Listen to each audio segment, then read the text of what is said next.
दोस्तों, बॉलीवुड अपडेट्स में आपका स्वागत है। इस वीडियो में हम आपके लिए कुछ रोचक और जानकारी भरी खबरें लेकर आए हैं। पहली खबर कंगना रनौत से जुड़ी हुई है। काफी दिनों के बाद वो खबरों में आई हैं। उन्होंने ये कहकर सबको चौंका दिया है कि पिछले महीने उनके घर का बिजली का बिल 1 लाख रुपए आया है, और वो भी मनाली में, जहां वो रहती नहीं है। मंडी जो उनका संसदीय क्षेत्र है, जहां से उन्होंने लोकसभा का चुनाव लड़ा था और जीती थी, उनका एक वीडियो वहां का भाषण देते हुए अपने साथियों को या अपने जो कार्यकर्ता हैं उनको भाषण देते हुए वायरल हो रहा है। और उस भाषण में कंगना ने ये बात कही है। उस भाषण में उन्होंने क्या कहा है ये मैं आपको बताता हूँ। कंगना ने कहा है, इस महीने मेरे मंडी के घर का 1 लाख रुपए बिजली का बिल आया है, जहां मैं रहती भी नहीं हूँ। इतनी दुर्दशा हुई है। हम पढ़ते हैं और हमें शर्मिंदगी महसूस होती है कि ये क्या हो रहा है। ये हम सबका ही दायित्व है कि हमें इस देश को, इस प्रदेश को उन्नति के रास्ते पर चलाना है। मैं तो कहूंगी कि ये भेड़िए ही हैं। हमें हमारे प्रदेश को इनके चंगुल से निकालना है। दरअसल जिस राज्य से यानी हिमाचल प्रदेश से कंगना आती है, वहां पर कांग्रेस की सरकार है और कंगना लगातार कांग्रेस पर हमलावर रहती हैं, ये हम सभी जानते हैं। लेकिन क्योंकि अब वो लोकसभा में पहुंच चुकी हैं और उनका जो संसदीय क्षेत्र है मंडी, वो वहां लगातार आती जाती रहती हैं। वहां पे हाल ही में उन्होंने अपना एक रेस्टोरेंट भी खोला है, जिसकी काफी चर्चा हुई। मगर ये खबर मनाली से जुड़ी हुई है। उन्होंने कहा है कि मनाली में जहां नहीं रहती हूँ, वहां के घर का मेरा बिजली का बिल जो है 1 लाख रुपए आया है और ये पूरी तरह से अव्यवस्था है। तो ऐसा नहीं कि कंगना रनौत अकेली इस बात की शिकार हुई है कि उनके घर में बिजली नहीं जली है या बिजली कम जलती है और बिजली का बिल इस तरह से आ गया। दरअसल पूरे देश में ये समस्या है। तमाम लोग महंगी बिजली से परेशान है। हालांकि महंगाई एक अपने आप में समस्या है, लेकिन कंगना रनौत जिस पार्टी से आती हैं, वो पार्टी अब महंगाई के बारे में कोई बातचीत नहीं करती है। लेकिन कई बार ऐसा हो जाता है कि जैसे को तैसा वाला मामला, कंगना उसी पार्टी से आती हैं, वो भी महंगाई की बात नहीं करती हैं। लेकिन अचानक उनके घर पर 1 लाख रुपए बिजली का बिल पहुंचता है, तब शायद कहीं ना कहीं उनको इस बात का एहसास तो हुआ ही है कि देखिए गलत हो गया। आम लोगों के साथ भी ऐसा गलत होता रहता है, लेकिन उनकी कोई सुनवाई जो है आमतौर पर नहीं होती है। तो कंगना के साथ जो हुआ है, उन्होंने कहा, लोगों के साथ शेयर किया है। अब जहां तक फिल्मों की बात है, तो कंगना का फिल्मी कैरियर जो है लगातार डाउन चल रहा है, ये हम सब लोग जानते हैं। उनकी पिछली फिल्म जो कि इसी साल रिलीज हुई थी, इमरजेंसी, बॉक्स ऑफिस पर फ्लॉप हो गई। हालांकि वो फिल्म अच्छी थी। अब कंगना का आने वाला फ्यूचर क्या है फिल्मों में, ये तो समय बताएगा। लेकिन फिलहाल ऐसा नहीं कि उनके पास कोई काम नहीं है। इन दिनों वो एक फिल्म आर माधवन के साथ शूट कर रही हैं। ये एक साइकोलॉजिकल थ्रिलर है। उसके अलावा एक और फिल्म उनके पास है, जो उन्होंने इमरजेंसी के रिलीज होने से पहले ही अनाउंस कर दी थी।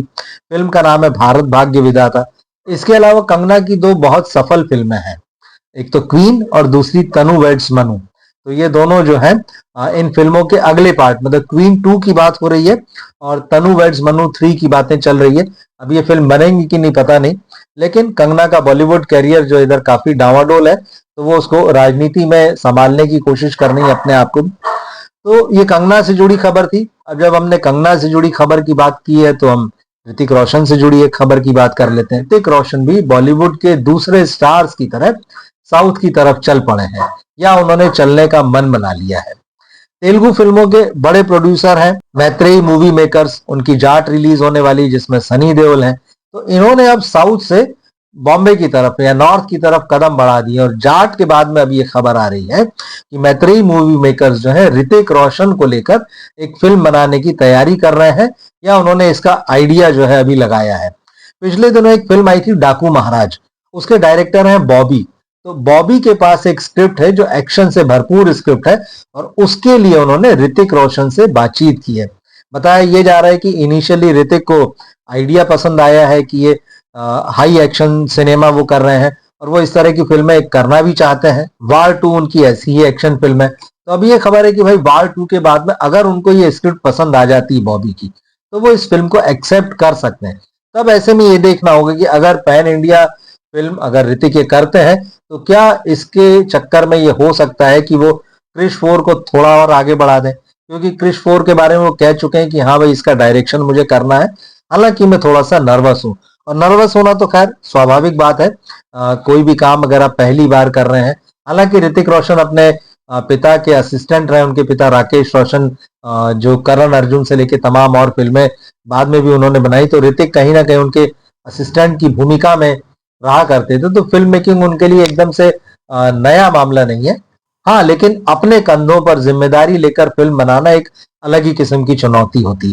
तो देखते हैं आने वाले दिनों में ऋतिक का करियर किस तरफ मोड़ लेता है। क्या वो वार 2 के बाद में एक बार फिर से एक pan India film, action film, जिसको कि वो करना भी चाहते हैं, जिसका आइडिया उन्हें पसंद आया है, तो बॉन्ड स्क्रिप्ट जब उनको मिलेगी तब उसके बाद वो फाइनल फैसला करेंगे।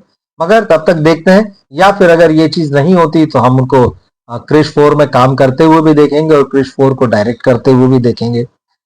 अगली खबर थिएटर से जुड़ी हुई है और दर्शकों से जुड़ी हुई है। अब ये बात तो सब जानते हैं कि मल्टीप्लेक्सों का क्या हाल हो रहा है, अच्छी फिल्में नहीं बन रही हैं, टिकट्स महंगे हैं, उसके अलावा ओटीटी आ चुका है। सारी चीजों ने मिलकर जो है मल्टीप्लेक्स की हालत खराब कर रखी है। वो किसी भी तरह से दर्शकों को जो है अपने यहाँ लाने का जुगाड़ करना चाहते हैं। तो कभी चाय के साथ समोसा फ्री है, कभी एक पे एक टिकट फ्री है, कभी टिकटों पर डिस्काउंट है। ऐसी तमाम योजनाएं जो है वो समय समय पर और अलग अलग चलाते रहे हैं। लेकिन देश की जो सबसे बड़ी मल्टीप्लेक्स चेन है पीवीआर आईनॉक्स, अब उससे जुड़ी ये खबर आ रही कि उन्होंने एक नया आइडिया लगाया है। उन्होंने ये सोचा है कि क्यों ना ऐसा किया जाए कि जो लोग थिएटर में फिल्म देखने के लिए आते हैं और अगर वो अंदर बैठकर अल्कोहल भी एंजॉय करना चाहते हैं तो उनको अल्कोहल सर्व की जाए। जी हाँ, ये खबर आ रही है और इस खबर में ये कहा जा रहा है कि हालांकि सारे देश में ये मल्टीप्लेक्स चेन फैली हुई है, तो सब जगह तो ये चीज नहीं होगी। एक्सपेरिमेंट के तौर पर उन्होंने 2 शहरों को चुना है, एक तो बंगलुरु और दूसरा गुरुग्राम। तो इसके लिए उन्होंने लिकर लाइसेंस की डिमांड की है, अप्लाई किया है।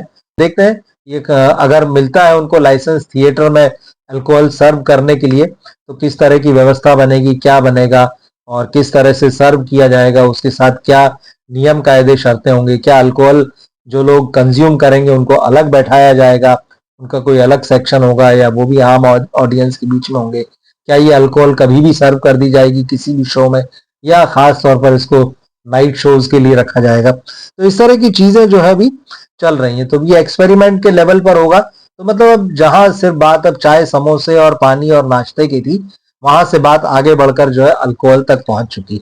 लेकिन कहीं ऐसा ना हो कि अल्कोहल सर्व करने के बाद में एक तबका तो खुश हो जाए, लेकिन ऐसे लोग जो ये पसंद नहीं करते हैं, अल्कोहल नहीं पीते हैं, या उन्हें अच्छा, या वो उन लोगों से नफरत करते हैं या उन लोगों से दूरी बना के रखते हैं जो अल्कोहल कंज्यूम करते हैं, तो पता चला कि वैसे लोग थिएटर में जाना बंद कर देंगे। देखते हैं क्या होता है। ये एक्सपेरिमेंट का दौर है और ये थिएटर भी जो है, थिएटर चेन जो है एक एक्सपेरिमेंट करके देखना चाहती है। तो ये कुछ जरूरी खबरें थी, जानकारियां थी। एक और खबर है, 10 तारीख को जाट जो रिलीज हो रही है सनी देओल की, उसके साथ मतलब अगले दिन एक और फिल्म आने वाली थी फुले, जो कि ज्योतिबा फुले और सावित्रीबाई फुले की जीवनी या जो उन्होंने समाज सुधार के लिए जो संघर्ष किया अपने दौर में उसकी कहानी होनी थी। मगर इस फिल्म की रिलीज अब आगे बढ़ा दी गई है और अब इसे 25 अप्रैल को रिलीज किया जाएगा। इसके पीछे हालांकि मेकर्स ने कोई ठोस जवाब नहीं दिया है कि ऐसा क्यों किया गया, लेकिन इस फिल्म का महाराष्ट्र के कुछ हिस्सों में विरोध हो रहा है। खास तौर पर जो ब्राह्मण है वो इस फिल्म का विरोध कर रहे हैं। उनका कहना है कि ट्रेलर में कुछ ऐसे दृश्य दिखाए गए हैं जो ब्राह्मणों की संवेदनाओं को ठेस पहुंचाते हैं। वो इसमें बदलाव की मांग कर रहे हैं। वो चाह रहे हैं कि रिलीज से पहले ये फिल्म हमें दिखाई जाए। तो देखते हैं अगर इस फिल्म से जुड़ा कोई अपडेट आगे आएगा तो हम उसको लेकर आएंगे और कोशिश करेंगे कि इस पर हम अलग से भी वीडियो बनाएं। इस अपडेट्स में जो खबरें मैंने आपको बताई है, इनके बारे में आप क्या सोचते हैं या किसी कोई खास खबर के बारे में आप क्या सोचते हैं, कमेंट बॉक्स में जरूर लिखिएगा। मिलते हैं फिर हम अगले वीडियो में। नमस्कार।